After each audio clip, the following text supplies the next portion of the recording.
எல்லாருக்கும் வணக்கம். நான் டாக்டர் அபர்ணா, Oasis Fertility அண்ணாநகர்ல சீனியர் கன்சல்டன்ட். இன்னைக்கு நம்ம பேச போறது நான் IVF fertility treatments.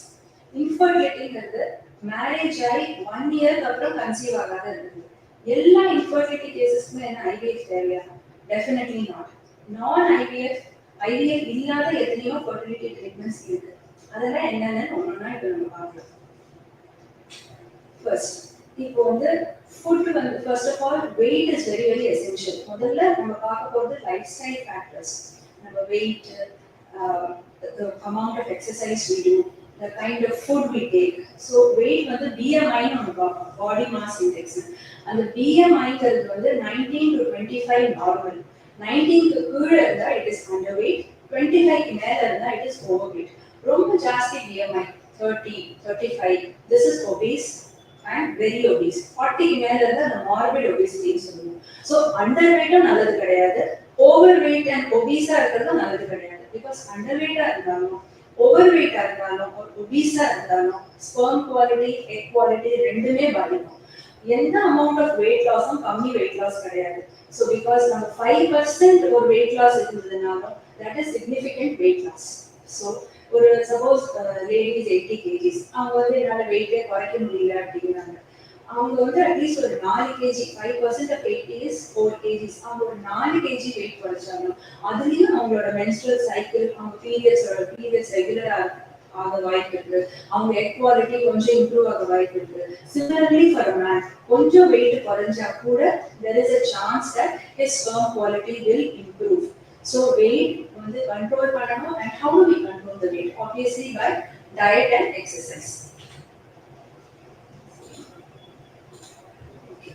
So healthy diet is very important. எந்த ஒரு டயட்டும் இந்த டயட் தான் நல்லது, இந்த டயட் நல்லது இல்லை அப்படின்னு it is very difficult to pinpoint because அந்த அளவுக்கு ஸ்டடீஸ் இல்லை நம்ம கிட்ட to say which diet is better, which diet is not. But we all know we can avoid frozen food, junk food, oily food, and we can take fresh food, homemade food or fresh food. நல்ல colour உள்ள காய்லாம் they are rich in antioxidants like carrot, different colored capsicum, pumpkin, tomato. These are all broccoli. இதெல்லாம் very rich in antioxidants. இந்த மாதிரி சத்துள்ள சாப்பாடுலாம் நம்மளோட ஃபுட்ல நம்ம இன்க்ளூட் பண்ணினோம்னா டெஃபினெட்லி ஆன்டி ஆக்சிடென்ட் இது ப்ரொபோர்ஷன் நம்மளோட பாடியில ஜாஸ்தியா இருக்கும். அந்த மாதிரி இருந்ததுன்னா there is better chance of fertility outcome. Always studies have proven ஒரு diet rich in fruits and vegetables is better than meat and fat. அதனால முடியிற வரணும் சைவ சாப்பாடு சாப்பிட முடிஞ்சா it is very good. ஒரு மேல் ஹஸ்பண்ட், மேல் பார்ட்னருக்கு எந்த மாதிரி சாப்பாடு எடுக்கணும் ஸோ தட் ஸ்பெர்ம் குவாலிட்டி நல்லா இருக்கிறதுக்கு இந்த ஆன்டி ஆக்சிடென்ட்ஸ் நம்ம சொன்ன மாதிரியே தான் கலர் உள்ள காய்கறிகள், they are rich in vegetables, they are rich in antioxidants. இப்போ என்னென்ன antioxidants இதெல்லாம் என்ன இருக்கு? We have vitamin C, vitamin E, zinc, selenium, folate, folic acid. Folic acid green leafy vegetables, garlic, etc. இது எல்லாமே fresh fruits and vegetables கிடைக்கும்.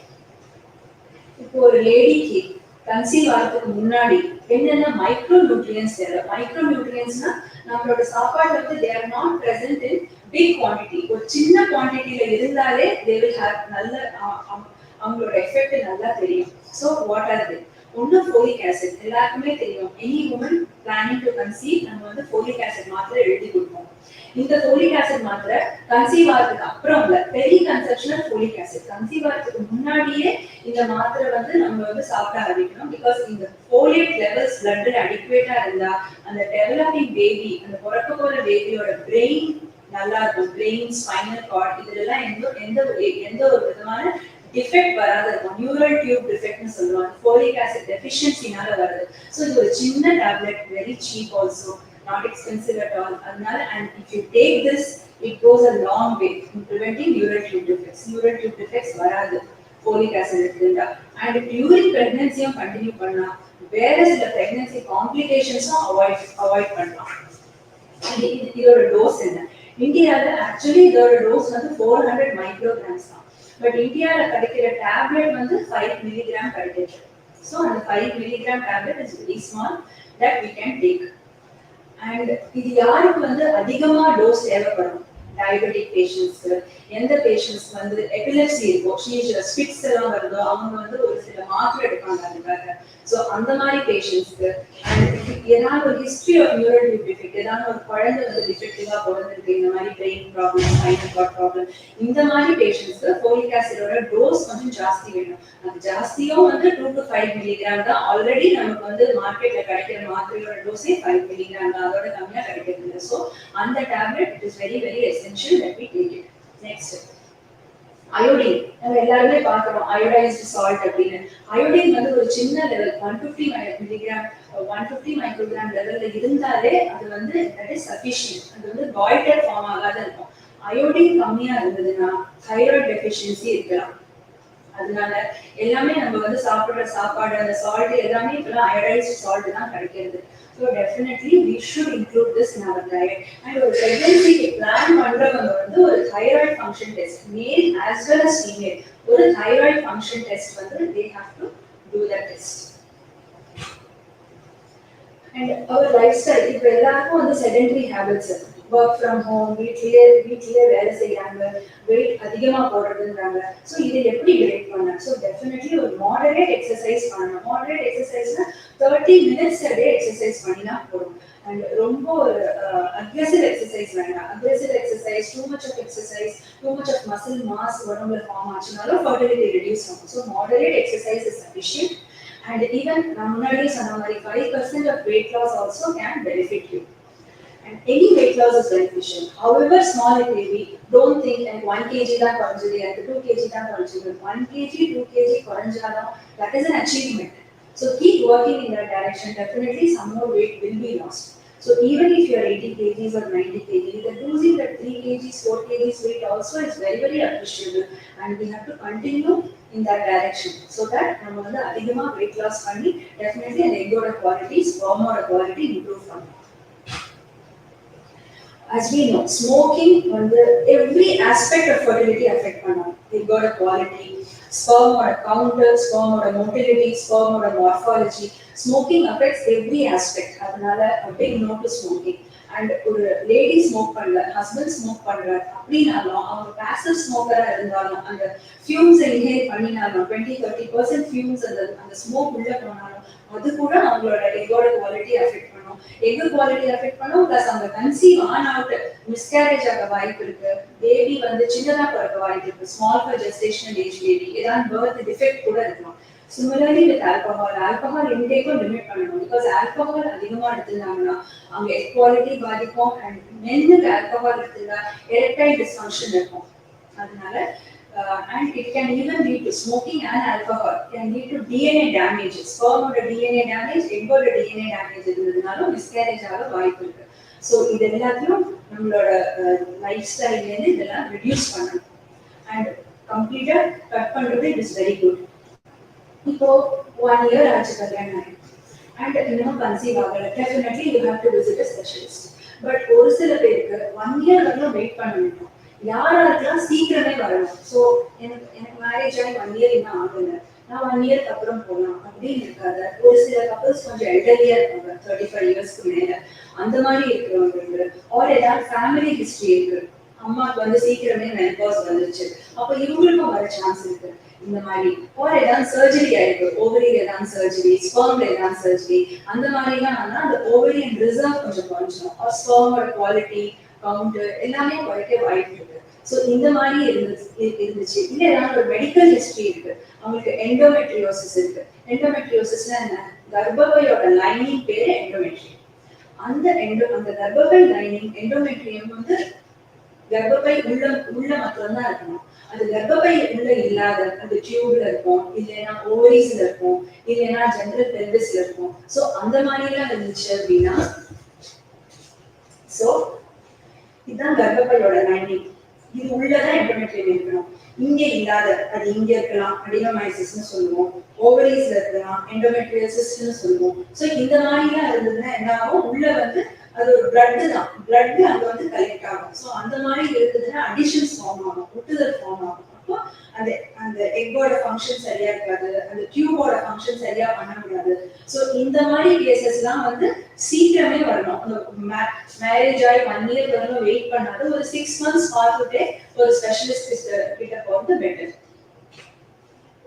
இப்போ நம்ம சிம்பிள் ட்ரீட்மெண்ட்ஸ் என்னென்னு பார்க்கலாம். ஃபர்ஸ்ட் வந்து டிஐசி, டைம் இன்டர்கோர்ஸ். இது எந்த டேப்லெட்டுமே கொடுக்காத யாருக்கு ரெகுலர் பீரியட்ஸ் வருதோ அவங்களுக்கு வந்து நீங்க பீரியட்ஸ் வந்து ஒரு 10th day 11th day வர சொல்லுங்க. அப்போ ஒரு ஸ்கேன் பார்க்கணும். ஸ்கேன் பார்த்து அந்த எக்கோட growth இருக்கா, எக்கோட growth என்ன size. Normally 18 mm 20 mm எக்கோட growth இருக்குன்னா அந்த எக் ரப்சர் ஆகும். ஸோ இதுதான் எக், இதுதான் ஓவரி, இங்கதான் எக் டெவலப் ஆகும்.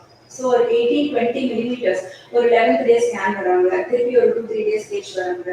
ஸோ அதனால அந்த டைத்துல நம்ம ஒன்னொன்னா பார்க்கலாம் எக்கோட growth எப்படி இருக்கு, என்ன எக்கோட growth இருக்கா இல்லையான்னு. ஏன்னா ஒரு சில பேருக்கு ஸ்பான்டேனியஸா தானாவே நேச்சுரலா எக்கோட growth இருக்காது. இந்த பாலிசிஸ்டிக் ஓவரி அப்படின்னு நீங்க கேள்விப்பட்டிருப்பீங்க. அது வந்து இந்த ஓவரியில நீர் கட்டி இருக்கிறது, அது ஒரு ஜெனடிக் டிசீஸ். அது வந்து கண்ட்ரோல் பண்ண முடியும். எந்த மாதிரி கண்ட்ரோல் பண்ண முடியும்னா இதே மாதிரி life style modification with diet, with exercise, etc. So you can control it, you cannot remove it, but அது இருந்தா you can conceive. Polycystic ovaries இருக்கு, conceive பண்ண முடியாதுன்னே கிடையாது. We have to give you tablets. Tablet கொடுத்தா egg grow ஆகும், definitely you can conceive. So இப்போ இந்த egg வந்து grow ஆயிருக்கு, ஒரு 20 mm கிட்ட grow ஆயிருக்கு. என்ன ஆகும்னா இந்த டியூப் வந்து இந்த egg கேப்சர் பண்ணும், அது ரப்சர் ஆகுது, egg வெடிக்கும். ஒரு பீரியட்ஸ் ஆகி யாருக்கு ரெகுலர் பீரியட்ஸ் இருக்கோ 28 day 30 days ஆகிட்டு இருக்கோ அவங்களுக்கு வந்து ஒரு 14th day 15th day egg rupture ஆகும். ஸோ அந்த டைம்ல இந்த டியூப் வந்து இந்த எக்கை கேப்சர் பண்ணும். ஹஸ்பண்ட் அண்ட் ஒய்ஃப் சேர்ந்து இருக்கிறது ஸ்பெர்ம் வந்து இந்த வழியா கீழ் வழியா vagina through the cervix through the uterus மேலே போகும், மேலே போய் இந்த டியூப்ல போகும். ஸோ எக் அண்ட் ஸ்பெர்ம் சேரச்சே பேபி ஃபார்ம் ஆகும். அந்த பேபி யூட்ரஸ்ல வந்து இம்ப்ளான்ட் ஆகும். ஸோ இதுதான் normal physiology of conception. So யாருக்கு ரெகுலர் பீரியட்ஸ் இருக்கோ, யாருக்கு கர்ப்பப்பை லைனிங் தானேவே நல்லா வளருதோ அவங்களுக்கு வந்து ஜஸ்ட் இந்த டைம் இன்டர்கோர்ஸ் மட்டும் நம்ம சொல்லலாம். இந்த மாதிரி இந்த டைத்துல உங்களுக்கு எக் ரப்சர் ஆக வாய்ப்பு இருக்கு. ஹஸ்பண்ட் அண்ட் ஒய்ஃப் இந்த டைத்துல நீங்க சேர்ந்து இருந்தீங்கன்னா நீங்க கன்சீவ் ஆகலாம். என்னன்னா எக் வந்து rupture on out 12 to 24 hours தான் உயிரோட இருக்கும். அதோட ஃபர்டிலைசிங் கெப்பாசிட்டி அந்த அளவுக்கு தான். பட் ஸ்பெர்ம் வந்து 3 days வந்து உயிரோட இருக்கும் ஃபீமேல் ஜெனிட்டல் ட்ராக்ட். அதனால நம்ம எக் என்னைக்கு ரப்சர் ஆகுதோ அதுக்கு ஒரு நாள் முன்னாடி, அன்னைக்கு அதுக்கு ஒரு நாள் அப்புறம் இந்த டைத்துல தான் சேர்ந்து இருந்தீங்கன்னா டெஃபினெட்லி கன்சீவ் ஆக சான்ஸ் இருக்கு. பட் எக் ரப்சர் ஆன பிறகு கொஞ்சம் கன்சீவ் ஆக சான்ஸ் கம்மியாயிடும். ஏன்னா எக் வந்து அகைன் நான் சொல்றேன் 12 to 24 hours தான் அதோட ஃபர்டிலைசிங் கெப்பாசிட்டி அது உயிரோட இருக்கும். ஸ்பெர்ம் வந்து 3 days ஃபீமேல் ஜெனிட்டல் ட்ராக்ட்ல உயிரோட இருக்கும். அதனால அந்த டைத்துல நீங்க முன்னாடி பின்னாடி நீங்க சேர்ந்து இருந்தீங்கன்னா டெஃபினெட்லி கன்சீவ் ஆக சான்ஸ் இருக்கு. டைம் இன்டர்கோர்ஸ் வந்து ஒரு ஸ்பெஷல் ஒரு ஸ்கேன் சென்டர்ல போய் நீங்க உங்களோட எக் growth பார்த்து அதோட சைஸ் ஒரு 18 to 20 millimeters இருக்கிறச்சே அது ரப்சர் ஆகும். அந்த டைத்துல நீங்க சேர்ந்து இருந்தீங்கன்னா definitely there is chance of conception. Next ovulation induction. இது என்ன? இப்போ இதெல்லாம் நம்ம வந்து பார்த்தோம் நேச்சுரல் சைக்கிள், எந்த டேப்லெட்டுமே கொடுக்காத எக் க்ரோ ஆகுது. இப்போ ஒரு சில பேருக்கு எந்த டேப்லெட்டும் கொடுக்காத எக் க்ரோ ஆகாது, இந்த பிசிஓ பேஷண்ட்ஸ்க்கு அந்த மாதிரி தான். அப்போ என்ன சின்ன டேப்லெட் தான் லெட்ரஸால் ஆர் குளோமிஃபின் சைக்ளேட். இது வந்து நம்ம பீரியட்ஸ் ஆகி 5 days குள்ள ஆரம்பிக்கணும், டே 5 குள்ள ஆரம்பிக்கணும். 5 daysக்கு இந்த டேப்லெட்டை கொடுப்போம், கொடுத்தா எக் க்ரோ ஆகும். அந்த டேப்லெட்டை கொடுத்து ஒரு 4-5 daysக்கு அப்புறம் வர சொல்லி ரிப்பீட்டட் ஸ்கேன்ஸ் பார்க்கலாம். ஒரு 2-3 days ஒரு தடவை எக் க்ரோ ஆகுதா இல்லையா. சில பேருக்கு இந்த டேப்லெட் கொடுத்து எக் சஃபிஷியன்ட் growth இருக்கும். ஒரு சில பேருக்கு யாருக்கு வந்து டேப்லெட் கொடுத்து சஃபிஷியன்ட் growth இல்லையோ அவங்களுக்கு வந்து we can give some injections, gonadotropin injection சொல்லுவோம். ஒரு 2 இன்ஜெக்ஷனோ 3 இன்ஜெக்ஷனோ கொடுத்தா அந்த 18-20 millimeters எக் வந்து grow ஆயிடும். ஸோ அந்த டயத்துல நம்ம அவங்களை கூப்பிட்டு இந்த மாதிரி இதை சேர்ந்து இருக்க சொல்லலாம். ovulation induction and timed intercourse. முதல்ல பார்த்தது natural cycle, timed intercourse.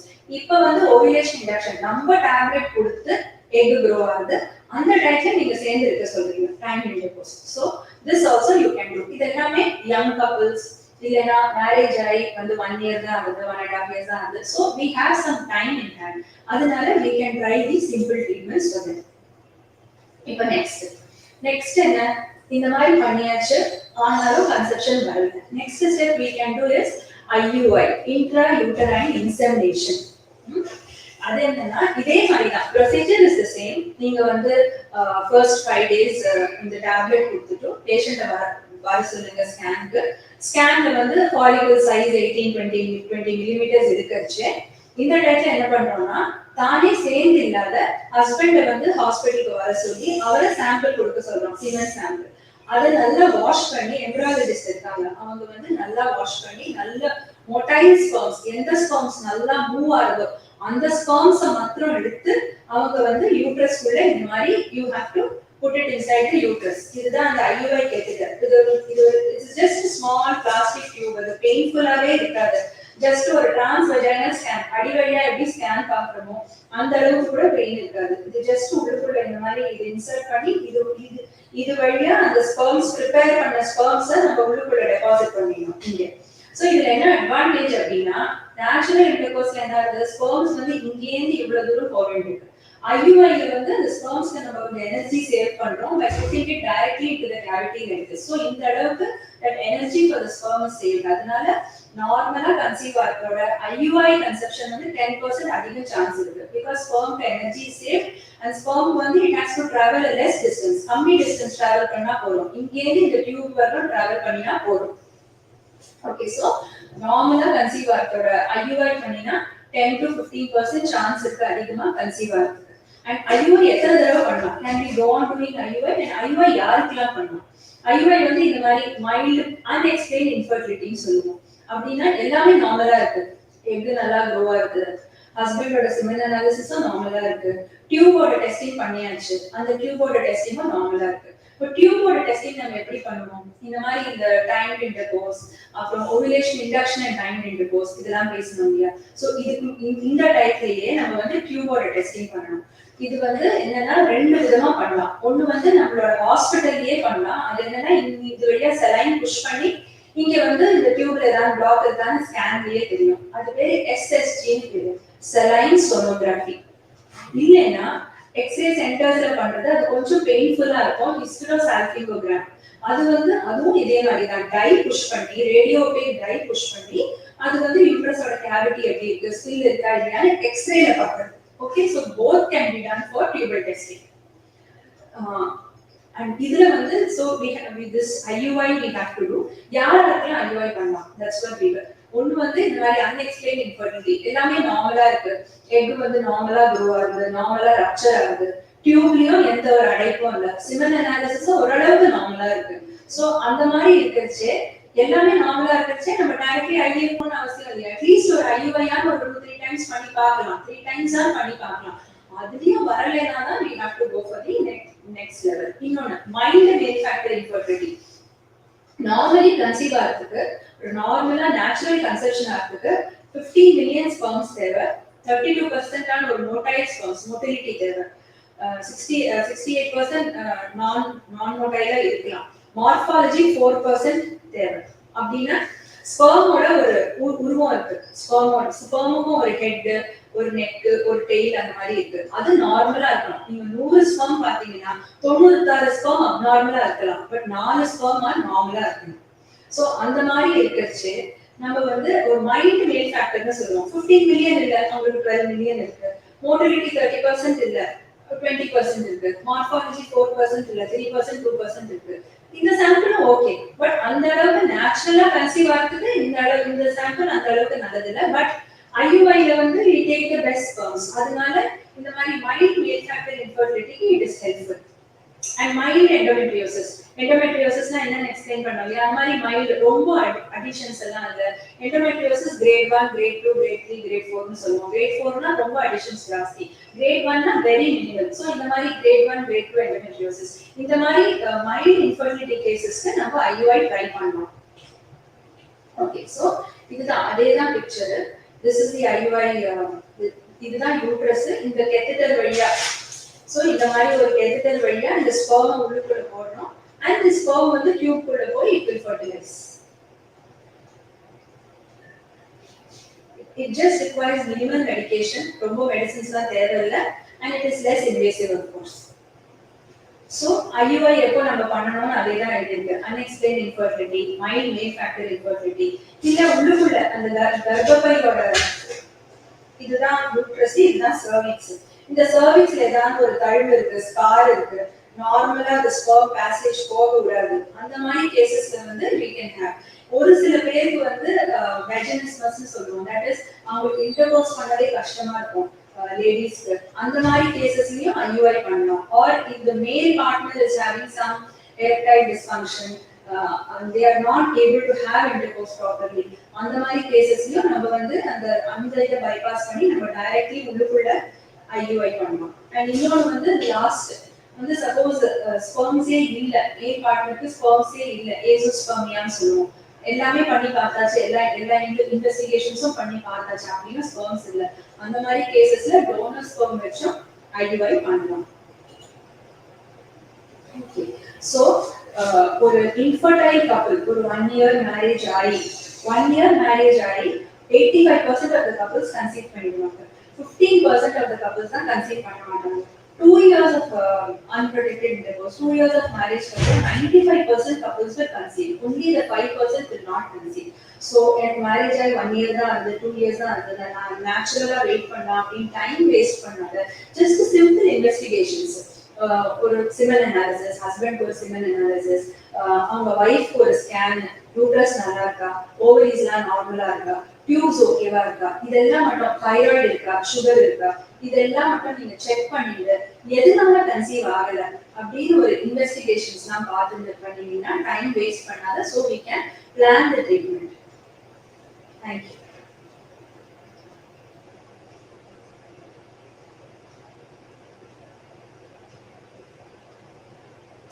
What are the other, okay, the question is what are the other options instead of IVF? So this is what we discussed now, no?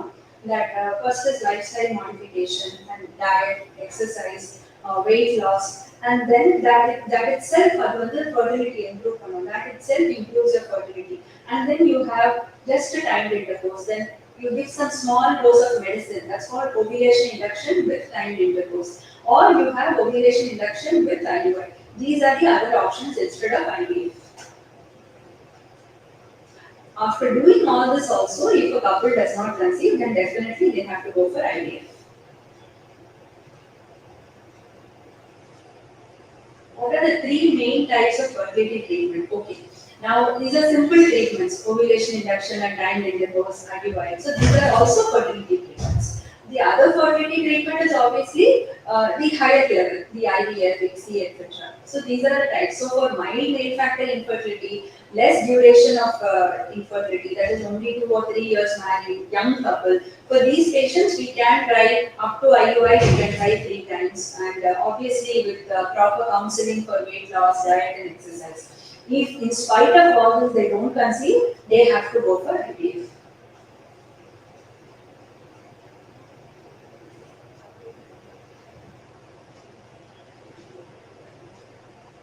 Okay, there is nothing like intercourse is good in pregnancy or bad in pregnancy, and usually the first 3 months it is better to avoid, and the last 2 months or so, because the size of the uterus becomes bigger and it will be more difficult also.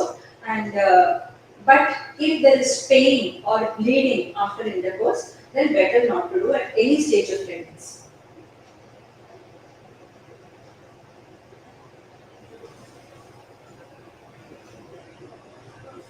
You cannot force ovulation naturally. There is nothing like forcing ovulation, but if ovulation is not happening, if the follicle is not growing, see there are 2 things. One, follicle is not growing. Second, follicle is growing, but it is not rupturing, the ovulation is not happening. So when does follicle not grow? When it doesn't form at all, like in anovulatory women, the people who cannot produce follicles on their own, like PCO people, polycystic ovaries, follicle தானே produce ஆகாது, அவங்களுக்கு follicle produce ஆகாது. So obviously follicle produce ஆகலைன்னா ovulation ஆகாது. இன்னொன்று follicle grow ஆகும், but ஏதோ ஒரு ப்ராப்ளம்னால, suppose follicle is growing, இந்த ஓவரியில இந்த follicle grow ஆகுது, but அது some additions are there. இந்த வந்து this tube is adherent. இந்த tube வந்து இந்த follicle pick up பண்ணணும் rupture ஆகி. அங்க ரொம்ப adhesions இருந்தது, ரொம்ப ஒட்டுதல் இருந்தது, ஏதாவது ஒரு pelvic inflammatory disease, கர்ப்பப்பையில ஏதாவது infection, pelvisல ஏதாவது infection, இல்லைன்னா endometriosis. இந்த மாதிரி கண்டிஷன்ஸ்ல follicle grow ஆகும். But ovulation ஆகாது. So எதுன்னு நம்ம பார்க்கணும். So we cannot force ovulation, but we can find out the cause why it is not growing, and then we can treat that.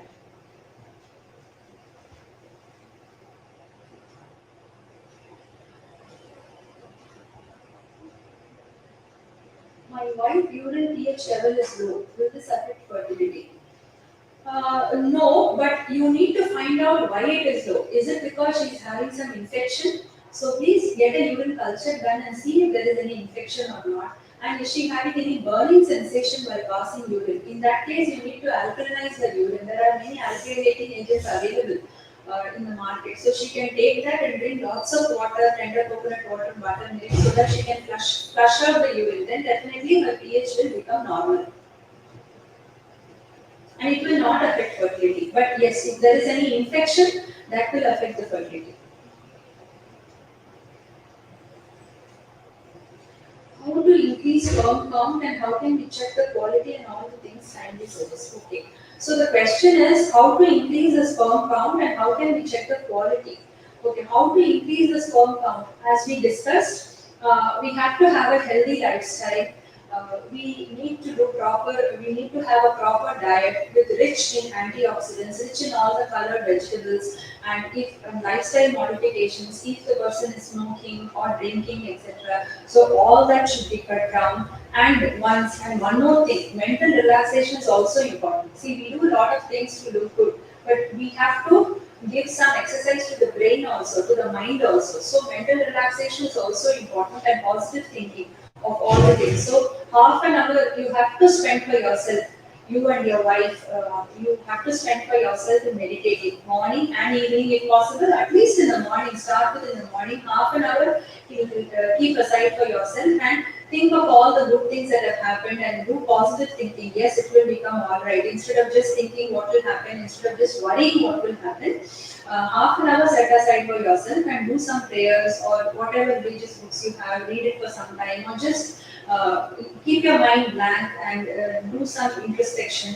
Definitely, it will help you. And okay, how to increase your sperm count? Okay, we have certain medicines also, antioxidants also. They will also help. So one is diet, exercise, your lifestyle modification, positive thinking, and of course antioxidants are there. All this will go a long way in increasing the sperm count. Also, certain occupations like people who are employed in this aluminum factory, paint factory, those things also are toxic to the sperm. So see what is your occupation. Another thing is this laptop. People who are in the IT industry, software engineers, they will keep the laptop on the lap and work. So that generates a lot of heat. Even that much heat is not good for the sperm production also. So that also you have to keep in mind. And too much of screen time, that is also not advised. What can we do about thin endometrial lining? Okay, there are medicines available. First of all, we need to find out why the endometrial lining is thin. Is it thin in a cycle for which we are doing IVF? Is it generally thin? If it's generally thin, was the person affected with tuberculosis in the past? Because in our country, tuberculosis is very rampant, and sometimes if it affects the uterus, it's called genital tuberculosis. It can affect the uterus, it can affect the fallopian tube. That can also cause thin endometrial lining. It can cause some scarring. So it can cause, this is the endometrium, this is the lining of the uterus. So இங்க வந்து suppose there is some scarring, தழும்பு ஏதாவது இருந்ததுனாலும் endometrial lining thin ஆகும். என்ன காரணம்னு பார்க்கணும். சில சமயம் endometrial lining thin இருக்கும், but நம்ம tablets கொடுத்தோம்னா அந்த lining improve ஆகும். So we need to see what is the reason, whether it is responding with medicines or not.